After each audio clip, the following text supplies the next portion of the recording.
Naini coal block టెండర్ల విషయంలో Telangana deputy CM భట్టిపై దుష్ప్రచారం జరుగుతోందని దళిత సంఘాలు మండిపడుతూ ప్రెస్ మీట్ పెట్టే ప్రస్తుతం లైవ్ చూద్దాం. పత్రికా మిత్రులందరికీ కూడా శుభ సాయంకాలం తెలియజేసుకుంటూ, నా పేరు గోళ్ల రమేష్. నేను సింగరేణిలో డిప్యూటీ జనరల్ మేనేజర్ గా పనిచేస్తున్నాను. Singareni SC ST JAC chairman గాను, అదేవిధంగా Singareni ST employees association state president గా కూడా ఉంటున్నాను. ఇప్పుడు మీకు అందరికీ తెలుసు, గత 3-4 రోజులుగా సింగరేణి నైని కోల్ బ్లాక్ విషయంలో టెండర్లలో అవకతవకలు జరిగాయి. తమకు చెందినటువంటి వ్యక్తులకే టెండర్ ని దక్కించుకునేలాగా వేరే వాళ్ళని టెండర్లలో పార్టిసిపేట్ కానీయకుండా మన ఉప ముఖ్యమంత్రి గారైనటువంటి బట్టి విక్రమార్క గారి మీద అనేక పిచ్చిరాతలు, ఆరోపణలు ఒక పత్రికలోనూ, అదే పత్రికకు చెందినటువంటి ఒక టీవీ ఛానల్లో కూడా రావడం జరిగింది. దీని మీద ఇక్కడ తెలంగాణ రాష్ట్రంలో ఉన్నటువంటి అనేక దళిత సంఘాలమైనటువంటి మేము ఈ విషయం మీద కూలంకషంగా మాలో మేము చర్చించుకుని వాస్తవాలు ఏంటి అని చెప్పి ఒకసారి నిర్ధారణకు వచ్చిన తర్వాత దీన్ని తెలంగాణ సమాజంలో ఉన్నటువంటి ప్రజలందరికీ కూడా వాస్తవాలు తెలియాలి. బీయింగ్ సింగరేణి ఎంప్లాయీ, ఒక సింగరేణిలో ఉన్నటువంటి ఒక అధికారి హోదాలో నేను ఈ సింగరేణి ఎస్సీ ఎస్టీ జేఏసీ తరపున కొన్ని వాస్తవాలని మీ ముందుకు తీసుకురావడం కోసమే ఈ రోజు మేము అన్ని దళిత సంఘాల తరపున ఇక్కడికి రావడం జరిగిందండి. ఇక్కడ సింగరేణికి సంబంధించిన SC ST and ST employees association మాత్రమే కాకుండా all India ST employees association వాళ్ళ ప్రతినిధులు వచ్చారు. National president PV Ramana garu, అదేవిధంగా national council for SC ST organisations Telangana state president doctor Arepalli Rajender garu వచ్చారు. అదేవిధంగా పీపుల్స్ ఎడ్యుకేషన్ ట్రస్ట్ ఆయన ప్రెసిడెంట్ అయినటువంటి డాక్టర్ చొప్పర బాలకృష్ణ గారు వచ్చారు. మా దళితుల్లోనే అత్యంత విశిష్టమైనటువంటి దళిత రత్న అవార్డు గ్రహీత అయినటువంటి జేబీ రాజు గారు ఇంకొక 5 నిమిషాల్లో ఈ సమావేశానికి హాజరు కాబోతున్నారు. అదేవిధంగా మాకిక్కడ భూక్యా కృష్ణమూర్తి అని చెప్పి సింగరేణి ఎస్టీ ఎంప్లాయీస్ అసోసియేషన్ రాష్ట్ర ప్రధాన కార్యదర్శి వచ్చాడు. అదేవిధంగా ఎస్టీ ఎంప్లాయీస్ అసోసియేషన్ అడ్వైజర్ అయినటువంటి రాష్ట్రానికి అడ్వైజర్ అయినటువంటి మాణిక్ రామ్ గారు, ఎస్సీ ఎస్టీ జేఏసీకి సంబంధించినటువంటి వివిధ హోదాల్లో ఉన్నటువంటి వ్యక్తులు కూడా వచ్చారు. ఇన్ని దళిత సంఘాలు ఇక్కడికి రావడానికి ప్రధాన కారణం ఏంటి అనంటే, తెలంగాణలో ఒక కన్స్ట్రక్టివ్ గా దళితులను రాజకీయంగా ఎదిగినటువంటి ప్రముఖ దళిత వ్యక్తుల్ని అణచివేయడానికి ఈ పత్రికా రంగంలో ఉన్నటువంటి కొంతమంది ప్రబుద్ధులు ఏ విధంగా ప్రయత్నం చేస్తున్నారు, వీటిని తెలంగాణ ప్రజలు విని చదివి ఎలా మోసపోతున్నారు అని నిజాల్ని బయటపెట్టడానికి ఈరోజు వచ్చాము. ఇప్పుడు సబ్జెక్ట్లోకి వెళ్తానండి. ఇప్పుడు ఒక పత్రిక ఏబిఎన్ ఆంధ్రజ్యోతిలోను, అదేవిధంగా ఏబిఎన్ ఛానల్లోనూ ఈ నైని బొగ్గు బ్లాక్ టెండర్లకు సంబంధించి ఆరోపణలు వచ్చాయి బట్టి విక్రమార్క గారికి అగైనిస్ట్ గా. ఏమని వచ్చాయి? సింగరేణి అనేది గతంలో ముఖ్యమంత్రి వద్దనే ఉండేది, ఈ మధ్యనే కాంగ్రెస్ ప్రభుత్వం అధికారంలోకి వచ్చిన తర్వాత డిప్యూటీ చీఫ్ మినిస్టర్ ఆధీనంలోకి వచ్చింది అని రాశారు. ఇది శుద్ధ అబద్ధం అండి. సింగరేణి ఎప్పుడైనా కూడా ఎనర్జీ మినిస్టర్ కింద ఉంది తప్ప ముఖ్యమంత్రి దగ్గర ఏ రకమైనటువంటి ఆ అజమాయిషీలో లేదు. ఎనర్జీ మినిస్ట్రీ కిందకి సింగరేణి వస్తుంది. గతంలో జగదీశ్వర్ రెడ్డి గారు ఎనర్జీ మినిస్టర్ గా ఉన్నప్పుడు ఆయన కింద ఉన్నింది. ఇప్పుడు ఎనర్జీ మినిస్టర్ బట్టి విక్రమార్క గారు కాబట్టి ఇప్పుడు బట్టి విక్రమార్క గారి దగ్గర ఉంది. ముఖ్యమంత్రి దగ్గరికి ఎప్పుడు వెళ్తాయి ఇష్యూస్? ఏవైనా పాలసీ ఇష్యూస్, స్టేట్ గవర్నమెంట్ కార్మిక ప్రయోజనాల కోసం ఏవైనా మేజర్ డెసిషన్స్ కానీ తీసుకున్నట్లయితే అలాంటి వాటి అనుమతుల కోసం రాష్ట్ర ప్రభుత్వం అనుమతి కావాలి కాబట్టి చీఫ్ మినిస్టర్ దగ్గరికి పోతారు తప్ప, ఇంతకు మునుపు చీఫ్ మినిస్టర్ దగ్గర ఉండేది ఇప్పుడు డిప్యూటీ చీఫ్ మినిస్టర్ దగ్గరకు వచ్చింది అనేది వాస్తవం కాదు. Anybody can challenge on this point. ఒకటి నోట్ చేసుకోండి. రెండవ ప్రధాన ఆరోపణ అండి, వాళ్ళు పత్రికల్లో రాసినటువంటి వార్త, నైని బొగ్గు బ్లాక్ కి టెండర్ వేయడానికి ఒక కండిషన్ పెట్టారు. ఏం కండిషన్ పెట్టారు అనంటే ఫీల్డ్ విజిట్ చేసి, అంటే ఆ బొగ్గు బ్లాక్ ని ఒరిస్సాకి వెళ్లి సందర్శించి, మేము ఇక్కడ ఉన్నటువంటి బొగ్గు బ్లాక్ ను సందర్శించాము, పరిస్థితుల్ని ఆకలింపు చేసుకున్నాము, ఏమేం కండిషన్స్ ఉన్నాయో తెలుసుకున్నాము అని చెప్పి వాళ్ళు అక్కడ ఉన్నటువంటి జనరల్ మేనేజర్ తో, సింగరేణి అధికారులతో మాట్లాడితే సింగరేణి అధికారులు ఫీల్డ్ విజిట్ సర్టిఫికేట్ ఇష్యూ చేస్తారు. ఆ సర్టిఫికేట్ ని అటాచ్ చేసి మాత్రమే టెండర్ లో పాల్గొనాలి అని ఉంది టెండర్ లో. ఇది వాస్తవం. అయితే ఈ పత్రిక లేదంటే టీవీ చెప్పేదేంటి, ఫీల్డ్ విజిట్ సర్టిఫికేట్ ని ఒకరికే ఇచ్చారు, మిగతా వాళ్ళకి ఇవ్వలేదు అనేటువంటిది ప్రధానమైనటువంటి ఆరోపణ. మిగతా వాళ్ళకి ఎందుకు ఇవ్వలేదు అనంటే వాళ్ళని టెండర్ లో డిస్క్వాలిఫై చేసేసి బట్టి విక్రమార్క గారికి అనుయాయులైనటువంటి వాళ్ళకి టెండర్ ని కేటాయించాలి అనేటువంటి ఒక కుట్రతో ఈ పని చేశారు అని చెప్పి ఆ పత్రిక గాని టీవీ గాని ప్రచురించడం జరిగింది. ఇది 100కు 100% పూర్తిగా అబద్ధం, వాస్తవ విరుద్ధం. ఎందుకు అనేది నేను మీకు డీటెయిల్డ్ గా ఎక్స్ప్లెయిన్ చేస్తా.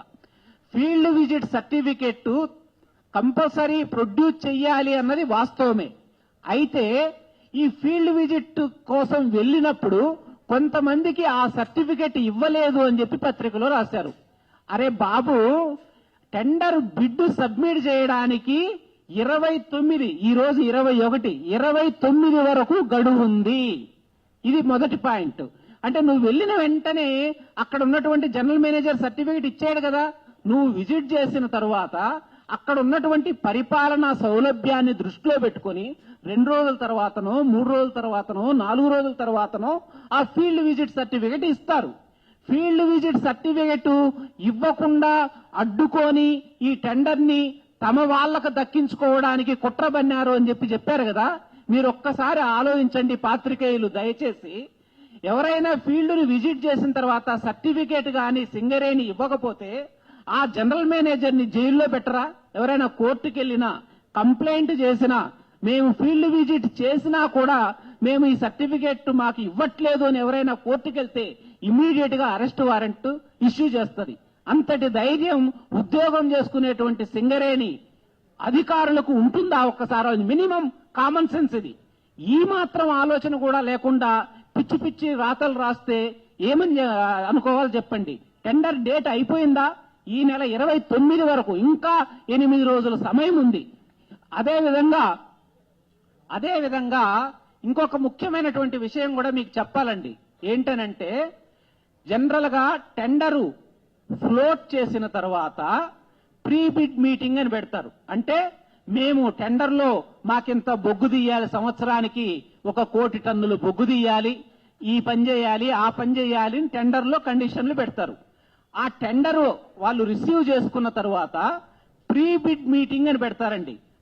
అంటే బిడ్ దాఖలు చేసే ముందు, అంటే టెండర్ వేసే ముందు ఎవరైతే ఇంట్రెస్టెడ్ పార్టీలు, కాంట్రాక్టర్లు ఉన్నారో వాళ్ళందరినీ కలిపి ప్రీ బిడ్ మీటింగ్ పెడతారు. పెట్టి, అయ్యా మేము టెండర్లలో ఈ కండిషన్స్ అన్ని పెట్టాము, ఈ కండిషన్స్ అన్ని మీకు ఓకేనా, లేకపోతే ఈ కండిషన్ లో ఏమైనా మార్పులు చేర్పులు చేయాలా, మీకేమైనా అభ్యంతరాలు ఉన్నాయా అని చాలా క్లియర్ గా డిస్కస్ చేస్తారు. ఏ టెండర్ కైనా ప్రీ బిడ్ మీటింగ్ ఉంటుందండి పెద్ద పెద్ద టెండర్లకి.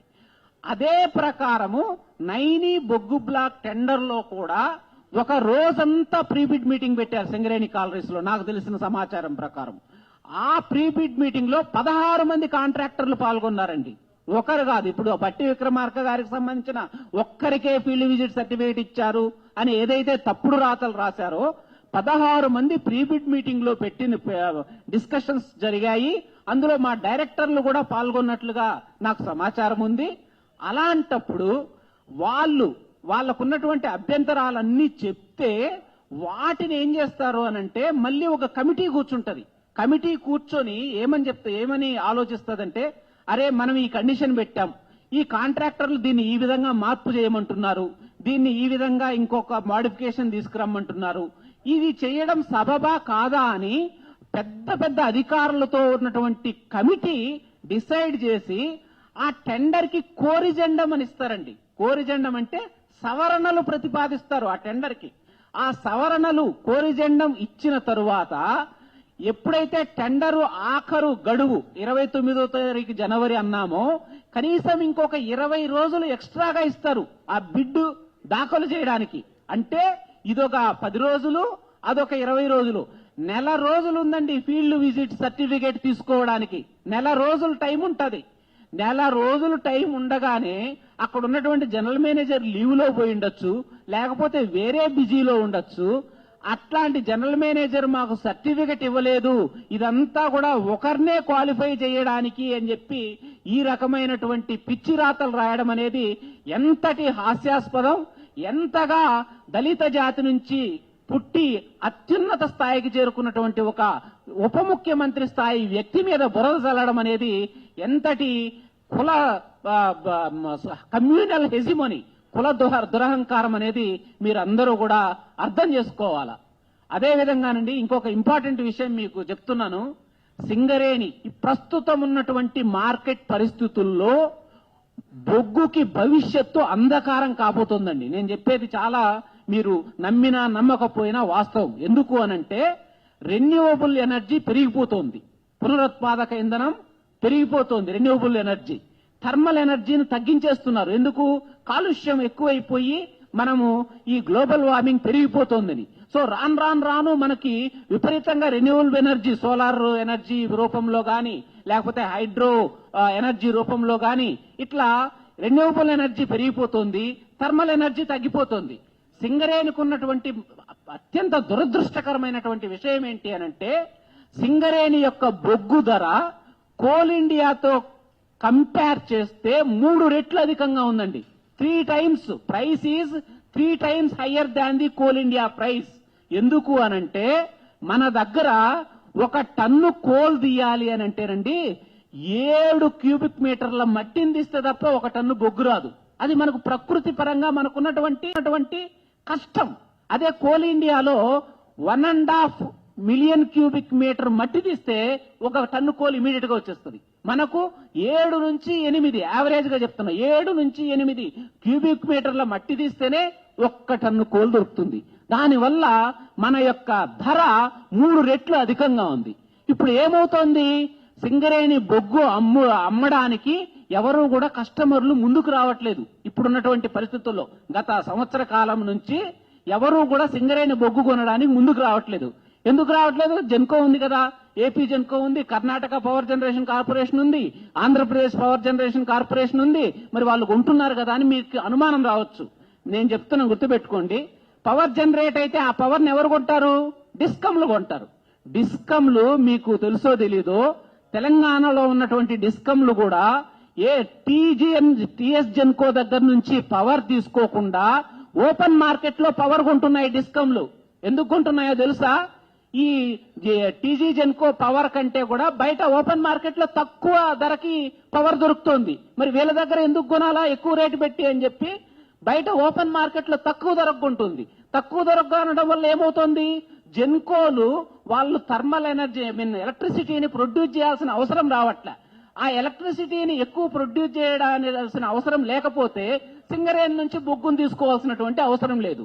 సో ఇప్పుడు కస్టమర్స్ ని సింగరేణి వెతుక్కునే పరిస్థితి ఉంది. నేను చెప్పేది వాస్తవం అండి. ఇప్పుడు కర్ణాటక పవర్ కార్పొరేషన్ లిమిటెడ్ ఉంది. ఆ Karnataka power corporation limited Singareni తోటి బొగ్గు తీసుకోవడానికి పీపీఏ అంటారు, పవర్ పర్చేజ్ అగ్రిమెంట్ అంటారు. బొగ్గు తీసుకోవడానికి అగ్రిమెంట్ ఉంది, కానీ వాళ్ళు మన బొగ్గు కొనట్లే, సింగరేణి బొగ్గు. ఎందుకు? వాళ్ళకి WCL దగ్గర నుంచి మిగతా వాళ్ళ దగ్గర నుంచి తక్కువ రేటుకు బొగ్గు దొరుకుతుంది. అందుకోసం అని చెప్పి వాళ్ళు మన సింగరేణి నుంచి బొగ్గు తీసుకోవట్లా. ఇట్లా ఓపెన్ మార్కెట్ లో తక్కువ ధరకే పవర్ దొరుకుతూ ఉంటే, తక్కువ ధరకే సోలార్ పవర్ దొరుకుతూ ఉంటే, తక్కువ ధరకే హైడ్రో ఎలక్ట్రిక్ పవర్ దొరుకుతూ ఉంటే, ఇలాంటి పరిస్థితుల్లో సింగరేణి బొగ్గుకు డిమాండ్ తగ్గిపోయిందండి. ఇది వాస్తవం. ఎవరు ముందుకు రావట్లేదు. సింగరేణి యొక్క పిక్చర్ చాలా చాలా గ్రిమ్ గా ఉంది. ఇలాంటి పరిస్థితుల్లో అదే విధంగా ఇంకొక దారుణమైన విషయం ఏంటి అనంటే సింగరేణి యొక్క బొగ్గు నాణ్యత చాలా తక్కువ ఉంటుందండి. ఆ బొగ్గు నాణ్యత సరిగ్గా లేక కూడా చాలా మంది మన బొగ్గును వద్దనుకుంటున్నారు, సింగరేణి బొగ్గుని. ఇలాంటి పరిస్థితుల్లో ఏం చేయాలా? సింగరేణిలో 42,000 మంది పర్మనెంట్ కార్మికులు పనిచేస్తున్నారు. 30,000 మంది కాంట్రాక్ట్ కార్మికులు పనిచేస్తున్నారు. ఈ 70,000 మందికి చుట్టుపక్కల కొన్ని లక్షల మంది ఆధారపడి జీవిస్తున్నారు. మరి వీళ్ళ భవిష్యత్తు అంధకారంలోకి పోయేటువంటి పరిస్థితి వస్తోంది అని తెలిసినటువంటి deputy chief minister Bhatti Vikramarka గారు, అదేవిధంగా సింగరేణి మాజీ సీఎండీ అయినటువంటి శ్రీ ఎన్ బలరాం ఐఆర్ఎస్ గారు, వీళ్ళిద్దరూ కలిసి ఎంత అద్భుతమైనటువంటి సంస్కరణల్ని సింగరేణిలో తీసుకొచ్చారో చెప్తే మీరందరూ కూడా కనుబొమ్మలు పైకి ఎగరేసి ఆశ్చర్యంతో చూస్తారు. ఇది మనస్ఫూర్తిగా నేను చెప్తున్నటువంటి మాట. బొగ్గుకు డిమాండ్ తగ్గిపోయి when Singareni is going to face A grim picture, అప్పుడు వీళ్ళు ఏం చేశారు అనంటే రాజస్థాన్ నైనీ కోల్ బ్లాక్ వెళ్లి deputy chief minister Bhatti Vikramarka గారు ఎప్పుడైనా సింగరేణిలో సిఎండ్ఎండి కాకుండా ఏ ఉప ముఖ్యమంత్రి గాని, ఎనర్జీ మినిస్టర్ గాని, చీఫ్ మినిస్టర్ గాని సింగరేణి గురించి వేరే రాష్ట్రాలకు వెళ్లి డిస్కస్ చేసిన సందర్భాలున్నాయా? బట్టి విక్రమార్క గారు ఈ ఎనర్జీ మినిస్టర్ అయిన తర్వాత ఒరిస్సాకి 2 సార్లు వెళ్లారండి. నైనీ కోల్ బ్లాక్ విషయంలో ఒరిస్సాకి 2 సార్లు వెళ్లి అక్కడ ముఖ్యమంత్రిని కలిసి అక్కడ ఉన్నటువంటి ఎన్విరాన్మెంటల్ క్లియరెన్స్ పర్మిషన్లు గాని, ల్యాండ్ అక్విజిషన్ గాని, ఫారెస్ట్రీ క్లియరెన్స్ గాని, R&R గాని ఇవన్నిటికీ కూడా అనుమతులు తీసుకురావడానికి చీఫ్ మినిస్టర్ తో మాట్లాడి బలరాం గారిని తీసుకొని వెళ్లి అక్కడ ఉండి ఒక రోజంతా గడిపి అక్కడ నైనీ కోల్ బ్లాక్ ను చూసొచ్చారు. సింగరేణి చరిత్రలో ఏ మినిస్టర్ అయినా ఇప్పటిదాకా అట్లా వేరే రాష్ట్రాలకు వెళ్లి సింగరేణి గురించి పాటుపడిన సందర్భం ఉందా? మీరు ఒక్కసారి ఆలోచించండి. మళ్ళీ 2వ సారి వెళ్లారండి ఆయన. 2వ సారి వెళ్లి ఏం చేశారు తెలుసా? ఇప్పుడు దాకా చెప్పినా నేను, సింగరేణి బొగ్గు రేటు 3 రెట్లు అధికంగా ఉంది కోల్ ఇండియా కంటే అని. ఆయన ఎందుకు వెళ్లారంటే నైనీలో వచ్చేటువంటి బొగ్గుని తెలంగాణకు తరలించాలి అనంటే ట్రాన్స్పోర్టేషన్ రవాణా ఖర్చు చాలా ఎక్కువ అవుతుంది అని చెప్పి, సార్ ఒరిస్సా సీఎం గారు మీ దగ్గరనే మేము 2,400 మెగావాట్ల థర్మల్ పవర్ ప్లాంట్ పెడతాము, మైన్ లోంచి బొగ్గు వస్తుంది, అదే బొగ్గుతోటి కరెంటు ప్రొడ్యూస్ చేయొచ్చు, ట్రాన్స్పోర్టేషన్ కాస్ట్ తగ్గిపోతుంది, కాబట్టి దయచేసి మేము ఇక్కడ 2,400 మెగావాట్ల థర్మల్ పవర్ ప్లాంట్ నైని పక్కనే పెట్టుకోవడానికి మాకు ల్యాండ్ ఇవ్వండి, పర్మిషన్ ఇవ్వండి అని చెప్పి అడిగి అక్కడి నుంచి సానుకూలమైనటువంటి స్పందనను తీసుకొని వచ్చినటువంటి మినిస్టర్ ఎవరైనా ఉన్నారు సింగరేణి చరిత్రలో అంటే బట్టి విక్రమార్క గారు, ఆయన వెన్నంటి ఉన్నటువంటి మాజీ CMD Shri N Balaram IRS గారు. అక్కడితో ఆగిపోలేదండి. సింగరేణి యొక్క భవిష్యత్తుని, తెలంగాణలో సింగరేణి మీద ఆధారపడినటువంటి కొన్ని లక్షల మంది యొక్క ప్రజల యొక్క సుఖ సంతోషాలు, బాగోగుల కోసం మన బట్టి విక్రమార్క గారు రాజస్థాన్ వెళ్లారండి. రాజస్థాన్ వెళ్లి భజన్ లాల్ శర్మ అనుకుంటా ఆయన ముఖ్యమంత్రి, రాజస్థాన్ ముఖ్యమంత్రి, ఆయన దగ్గరికి వెళ్లి ఒక ఎంఓఈ చేసుకున్నారు సింగరేణి తోటి. బలరాం సారు, బట్టి విక్రమార్క గారు ఒక ఎంఓఈ ఏమని చేసుకున్నారు? 1,600 మెగావాట్ల సోలార్ పవర్ ప్లాంట్ మేము రాజస్థాన్ లో పెడతాము, అదేవిధంగా తెలంగాణలో 800 మెగావాట్ల థర్మల్ పవర్ ప్లాంట్ పెడతాము, ఇది మన ఇద్దరం కూడా కలిసి చేద్దాము. ఎందుకంటే రాజస్థాన్ లో సోలార్ పవర్ ప్లాంట్ పెట్టడానికి అనువైన పరిస్థితులు ఉన్నాయి. అందుకోసం అని చెప్పి అక్కడికి వెళ్లి 1,600 మెగావాట్ల సోలార్ పవర్ ప్లాంట్ కోసం ఎంఓయూ చేసుకొని వచ్చారు. 70% సింగరేణి పెట్టుబడి, 30% రాజస్థాన్ గవర్నమెంట్ పెట్టుబడి. ఏ చీఫ్ మినిస్టర్ అయినా, ఏ ఎనర్జీ మినిస్టర్ అయినా, ఏ ఉప ముఖ్యమంత్రి అయినా సింగరేణి 130 సంవత్సరాల చరిత్రలో ఆ విధంగా మీదేసుకొని భుజాలు. అంతకు మునుపు సింగరేణి అంటే చైర్మన్ అండ్ మేనేజింగ్ డైరెక్టర్లు మాత్రమే సింగరేణిలో కనిపించేదండి. ఇప్పుడు డిప్యూటీ చీఫ్ మినిస్టర్ గారు, ఇప్పుడు చీఫ్ మినిస్టర్ని, ఒరిస్సా చీఫ్ మినిస్టర్ని సింగరేణి సీఎండీ పోయి మాట్లాడితే పనులు అవుతాయా? ఒక ఉప ముఖ్యమంత్రి అక్కడికి వెళ్లి మాట్లాడితే ఆ రెస్పాన్స్ వేరుంటది. అందుకే నైనీ కోల్ బ్లాక్ లో ఈ రోజు ఏప్రిల్ 2025 నుంచి బొగ్గు ప్రారంభమైంది అని అంటే that credit, entire credit goes to deputy chief minister Bhatti Vikramarka and also ex CMD Shri N Balaram IRS గారు. ఇట్లా చెప్పుకుంటూ పోతే సింగరేణినండి గాడిలో పెట్టడానికి వీళ్ళు అనేక కార్యక్రమాలు చేశారు. మామూలు చెప్తే సరిపోదు మీకు. ఇప్పుడు కర్ణాటకలో అసలు ఏ కోల్ మైనింగ్ కంపెనీకి లేని విధంగా కర్ణాటకలో బంగారం, రాగి గనులకు అన్వేషణ లైసెన్స్ సాధించగలిగిందండి. క్రిటికల్ మినరల్స్ అంటారు. సో బంగారం, కాపర్ మైన్స్ కి ఎక్స్ప్లోరేషన్ లైసెన్స్ వచ్చింది 30 సంవత్సరాల పీరియడ్ కి. అదేవిధంగా రేర్ ఎర్త్ ఎలిమెంట్స్ అంటారు. రేర్ ఎర్త్ ఎలిమెంట్స్ అంటే ఆర్టిఫిషియల్ ఇంటెలిజెన్స్ లో రేర్ ఎర్త్ ఎలిమెంట్స్ 70% చైనా మీద ఆధారపడుతున్నాం మనం. అసలు దేశంలో ఎక్కడైనా ఈ ఆలోచన వచ్చిందా? సింగరేణిలో ఆ రేర్ ఎర్త్ ఎలిమెంట్స్ ని అన్వేషణ చేయడం కోసం ఐఐటి హైదరాబాద్ తోటి, అదేవిధంగా ఒరిస్సాలో ఉన్నటువంటి పెద్ద పెద్ద ఇన్స్టిట్యూట్స్ తోటి ఎంఓయు కుదుర్చుకొని కొత్తగూడెంలో స్టార్ట్ చేశారు. ఇట్లా చెప్పుకుంటూ పోతే పత్రికా విలేకరులు పెద్ద పెద్ద వాళ్ళంతా ఉన్నారు. నేను సింగరేణిలో తెలిసిన వ్యక్తిగా నేను ముందు మాట్లాడుతున్నాను, కానీ వీళ్ళందరూ కూడా చాలా పెద్ద పెద్ద నాయకులు. అయినా సరే నేను యాజ్ ఏ సింగరేణియన్ గా మీకు చెప్పుకుంటూ పోతే ఇలాంటివి ఎన్నో ఉన్నాయండి. అసలు క్యాత్ ల్యాబ్ 75 కోట్లు పెట్టి గోదావరి కనిలో క్యాత్ ల్యాబ్ పెడుతున్నారండి. ఎక్కడని మీరు ఆలోచించారా? ఆ క్యాత్ ల్యాబ్ గోదావరి కనిలో పెడితే అక్కడ కేవలం సింగరేణి కార్మికులకే కాదండి, ఆ చుట్టుపక్కల ఉన్నటువంటి డిస్ట్రిక్ట్స్, నియోజకవర్గాల్లో ఉన్నటువంటి అందరూ ప్రజలకు హార్ట్ సంబంధిత, గుండె సంబంధిత వ్యాధులు ఏదొచ్చినా సరే ఇమీడియట్ గా ఆ క్యాత్ ల్యాబ్కి వెళ్ళిపోవాలి. అదర్వైజ్ మనం ఎక్కడికి రావాలా? హైదరాబాద్కు రావాలా. ఇంకా దీనికంటే కూడా బట్టి విక్రమార్క గారు చేసినటువంటి మరొక గొప్ప విషయం ఏంటి అని అంటే, ఊహించినటువంటి విషయము, సింగరేణి ఎంప్లాయీ అయి ఉండి, ఉద్యోగస్తుడు అయి ఉండి, బ్యాంక్ అకౌంట్ ఉంటే, శాలరీ బ్యాంక్ అకౌంట్ ఉంటే, వాడు సహజంగా చచ్చిపోయినా, యాక్సిడెంట్ లో చచ్చిపోయినా 1,25,00,000 రూపాయలు ఇచ్చేటట్లుగా అరేంజ్ చేశాడండి. బలరాం గారు, బట్టి విక్రమార్క గారు బ్యాంకర్స్ తో సమావేశమై eligibility is only to have salary account in the nationalised banks. 1,25,00,000 ఇవ్వాలి. అవును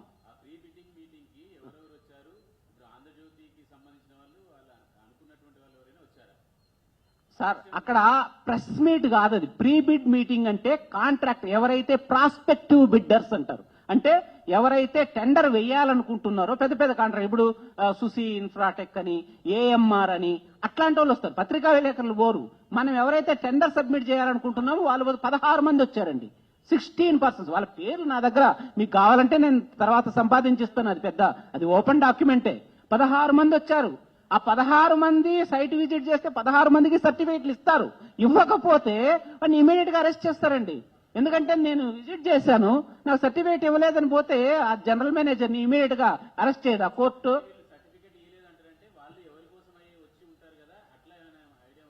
అర్థం కాలే.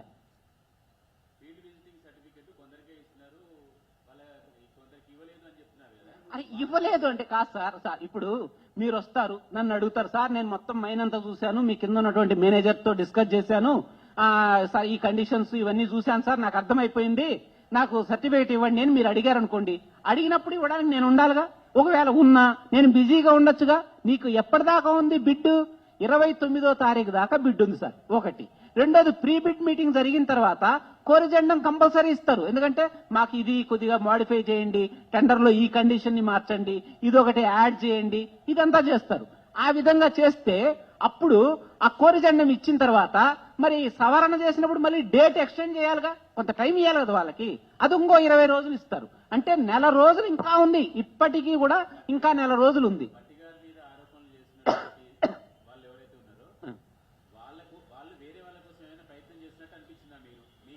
సార్, ఇప్పుడు ఆ రాజకీయాల జోలికి దళిత సంఘాలుగా మేము వెళ్ళాం సార్. మేము వెళ్ళేది ఏంటి అని అంటే, ఒక దళితుడు ఒక హైయెస్ట్ పొలిటికల్ పొజిషన్ ని ఆక్యుపై చేసి 40 సంవత్సరాలుగా ప్రజల కోసం పోరాడి ఒక్కొక్క ఇటుకొని పేర్చుకుంటూ రాజకీయ జీవితంలో అడుగుపెట్టినటువంటి మచ్చలేని నాయకుడికి ఇప్పటిదాకా మీరు అవినీతి మరకల్ని వాస్తవాలు కప్పిపుచ్చి మీ ఊహాగానాలతో పిచ్చి పిచ్చి రాతలు రాసి ఆయన్ని ఆ విధంగా బ్లేమ్ చేస్తే దళిత సంఘాలుగా మేము ఎలా ఒప్పుకుంటామని చెప్పండి. ఇప్పుడు డాక్టర్ బిఆర్ అంబేద్కర్ గారు ఏమని చెప్పారు? If any community wants social elevation, it depends on the universal spread of education among its members అన్నారు. అంటే ఒక జాతి గాని కులం గాని అభివృద్ధి చెందాలి అని అంటే కేవలం విద్య ద్వారా మాత్రమే ఆ సభ్యులు పొందడం ద్వారా మాత్రమే సాధ్యమవుతుందని అది నమ్మినటువంటి బట్టి విక్రమార్క గారు సెంట్రల్ యూనివర్సిటీలో ప్రెసిడెంట్ గా చేసి స్టూడెంట్స్ యూనియన్ కి రాజకీయాల్లోకి అడుగుపెట్టి ఈ స్థాయికి చేరుకున్నారు. అదే విధంగా అంబేద్కర్ గారు చెప్పినటువంటి ఇంకో మాట ఏంటి? Political power is the master key for all the downtrodden communities in this country to get emancipated from all social evils అని చెప్పాడు. అంటే ఈ సామాజిక ఈవిల్స్ నుంచి బయటపడాలి అంటే పొలిటికల్ పవర్ అని. అలాంటి రెండు సిద్ధాంతాలని నమ్మి ఈ రోజు ఇంత హైయెస్ట్ పొజిషన్కి వచ్చి రేవంత్ రెడ్డి గారి సహకారంతో ఉప ముఖ్యమంత్రిగా ఎక్కడైనా మీరు చూసారా ఒక దళితుడు ఫైనాన్స్ మినిస్టర్ గా ఉండడం? ఏ రాష్ట్రంలో అయినా మీరు చూసారా?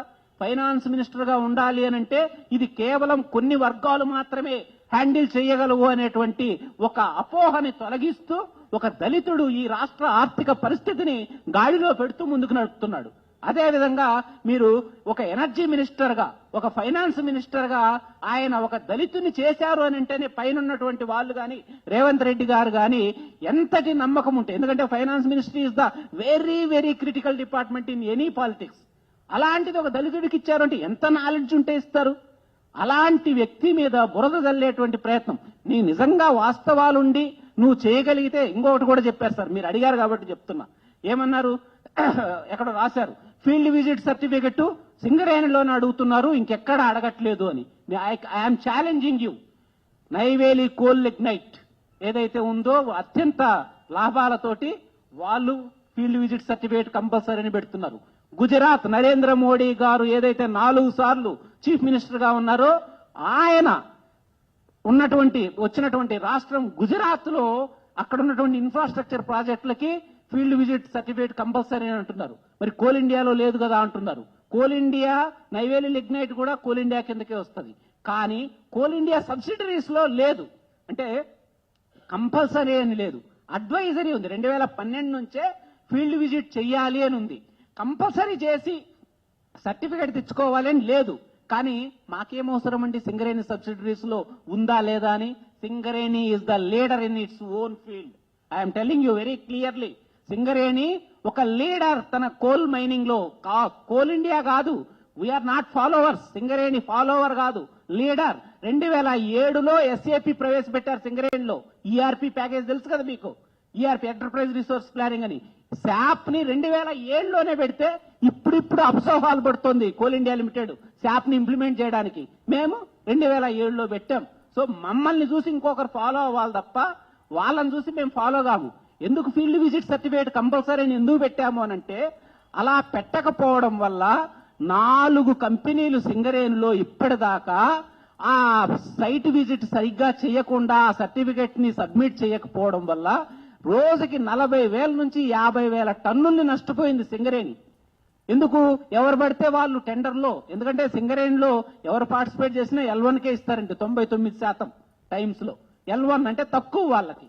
సో ఆ తక్కువ వాళ్ళు బిడ్ సబ్మిట్ చేసినప్పుడు L1 వాళ్ళకు వచ్చినప్పుడు వాళ్ళకి సరైనటువంటి అనుభవం కానీ లేకపోతే ఆ ఫీల్డ్ ని సరిగ్గా అర్థం చేసుకోకపోతే నష్టపోయేది ఎవరు? అల్టిమేట్ గా సింగరేణి నష్టపోతుంది. ఏదైనా కాంప్లికేషన్స్ ఈ కండిషన్స్ లో ఏదైనా కాంట్రావర్సీ వస్తే కోర్టుకు వెళ్తే సంవత్సరాల తరబడి కోర్టులో తేలదు. దానివల్ల అల్టిమేట్ లూజర్ ఎవరు? సింగరేణి కాలేజ్. అందుకని సింగరేణి నైవేలి లిగ్నైట్ కార్పొరేషన్ లో ఉన్నట్లుగా, గుజరాత్ మినరల్ డెవలప్మెంట్ కార్పొరేషన్ లో ఉన్నట్లుగా ఫీల్డ్ విజిట్ సర్టిఫికేట్ కంపల్సరీ అని పెట్టింది. ఇవ్వకపోతే సింగరేణి అధికారులు ఇమీడియట్ గా జైల్లోకి వెళ్తారండి. పిచ్చి పిచ్చి రాతలు రాశారు. కానీ ఇంతటి అన్యాయమా? ఒక దళితుడు ఇంత హైయెస్ట్ పొజిషన్కి వచ్చినాడని చెప్పి కుల అహంకారంతో ఈ విధంగా పిచ్చి రాతలు రాయడం అనేది. 1,25,00,000 రూపాయలు ఎవరైనా చచ్చిపోయినా, న్యాచురల్ డెత్ అయినా కూడా జస్ట్ జీతం అకౌంట్ బ్యాంకులో ఉంటే చాలు 1,25,00,000 వచ్చేటట్లుగా బట్టి విక్రమార్క గారు, బలరాం గారు చేశారండి. పోనీ 40,000 మంది పర్మనెంట్ కార్మికులను వదిలిపెట్టండి, 30,000 మంది కాంట్రాక్ట్ కార్మికులు ఉన్నారండి సింగరేణిలో. వాళ్ళకి ఎంత వస్తుందండి? 10,000 రూపాయల నుంచి 20,000 రూపాయల మధ్యలో వస్తుంది. వాళ్ళకు కూడా బ్యాంక్ అకౌంట్ ఉంటే, శాలరీడ్ అకౌంట్ కానీ ఉంటే, సహజంగా చచ్చిపోయినా, యాక్సిడెంట్ చచ్చిపోయినా 40 లక్షల రూపాయలు వస్తుంది. ఏం కండిషన్ లేదు, జీతం ఆయన తీసుకుంటున్నాడు ఆ అకౌంట్ లోంచి అని అంటే బ్యాంకర్స్ తో మాట్లాడి ఒప్పించి అంతటి సౌలభ్యాన్ని తీసుకొచ్చాడు కాంట్రాక్ట్ కార్మికులకి. దాన్నే ఇప్పుడు టీజీ జెన్కోలో, ట్రాన్స్కోలో, డిస్కమ్స్ లో కూడా దాన్ని ప్రవేశపెట్టడానికి బట్టి విక్రమార్క గారు చాలా ప్రయత్నాలు చేస్తున్నారని పేపర్లలో కూడా చూశాను. ఇట్లా చెప్పుకుంటూ పోతే 1, 2 కాదండి, అనేక కార్యక్రమాలు ఎందుకు చేస్తున్నారు? సింగరేణి అనేది కోల్ మైనింగ్ లోనే ఉంటే రాబోయే కాలంలో పరిస్థితులు బాగలేవు కాబట్టి హ్యూజ్ డైవర్సిఫికేషన్ కోసం వెళ్తున్నాడు. Diversification, critical minerals, solar power plant. అరే బట్టి విక్రమార్క గారు మేడిపల్లి ఓసీకి వెళ్ళండి, గోదావరి ఖండ్లో పంప్డ్ స్టోరేజ్ మన ఫ్లోటింగ్ పవర్ ప్లాంట్ పెట్టడానికి, ఫ్లోటింగ్ నీళ్ల మీద పవర్ ప్లాంట్ పెట్టడం కోసం 10.5 మెగావాట్స్ ఎంతో ఈయన వెళ్లి స్వయంగా అక్కడ పరిశీలించి వచ్చాడండి. అదేవిధంగా ఈ మిడ్ మానేరు డ్యామ్ మీద, తర్వాత నల్లమల సాగర్ మీద ఫ్లోటింగ్ పవర్ ప్లాంట్ 250 మెగావాట్లు పెట్టడానికి ప్లాన్లు నడుస్తున్నాయండి. ఇంతటి సింగరేణి యొక్క ప్రజల యొక్క బాగోగుల్ని, అక్కడ సింగరేణి బెల్ట్ కు అతి దగ్గరగా ఉన్నటువంటి భక్తి విక్రమార్క గారు అక్కడ ఉన్నటువంటి ఈ బొగ్గుగని కార్మికుల యొక్క పరిస్థితుల మీద పూర్తి అవగాహన ఉంది కాబట్టి ఆయన సింగరేణిని ఒక పాజిటివ్ డైరెక్షన్ లో వైబ్రెంట్ గా తీసుకెళ్తూ ఉంటే పిచ్చి పిచ్చి వాస్తవ అతీతమైనటువంటి ఆరోపణలు చేసి ఈ విధంగా భట్టి విక్రమార్క గారి మీద ఈ పిచ్చి పిచ్చి రాతలు రాస్తే ఇక్కడ ఉన్నటువంటి మా జేబీ రాజు గారు దళిత రత్న లిమ్కా బుక్ ఆఫ్ రికార్డ్స్ లోకి ఎక్కారు. ఆయన జీవితం గత 50-60 సంవత్సరాలుగా దళిత జాతికి అంకితం చేశారు. ఇలాంటి పెద్దవాళ్ల యొక్క ఆలోచనలతోటి మేము ఒక కార్యాచరణ రూపొందించుకుంటాం. ఏబిఎన్ రాధాకృష్ణ గారి మీద SC/ST అట్రాసిటీ యాక్ట్ కింద కేసు పెట్టే వరకు వదిలిపెట్టాం. అదేవిధంగా దశల వారీగా మేము ఇది ఇలాగే కొనసాగితే మా దళితుల మీద దశల వారీ ఉద్యమాలు చేయడానికి కూడా మేము రాష్ట్ర వ్యాప్తంగా మేము ప్లాన్ చేస్తామని చెప్పి తెలియజేసుకుంటూ, సింగరేణి బిడ్డగా నేను ఎక్కువసేపు మాట్లాడాను, కానీ నేను కాదు, ఇక్కడ ఉన్నటువంటి వాళ్ళందరూ కూడా లెజెండ్స్, వాళ్ళు మాట్లాడాలి. సబ్జెక్టు మా కంపెనీకి సంబంధించింది కాబట్టి నేను ఇంతసేపు మాట్లాడాలని చెప్పి మా వాళ్ళందరికీ కూడా తెలియజేసుకుంటూ ముగిస్తున్నాను. జై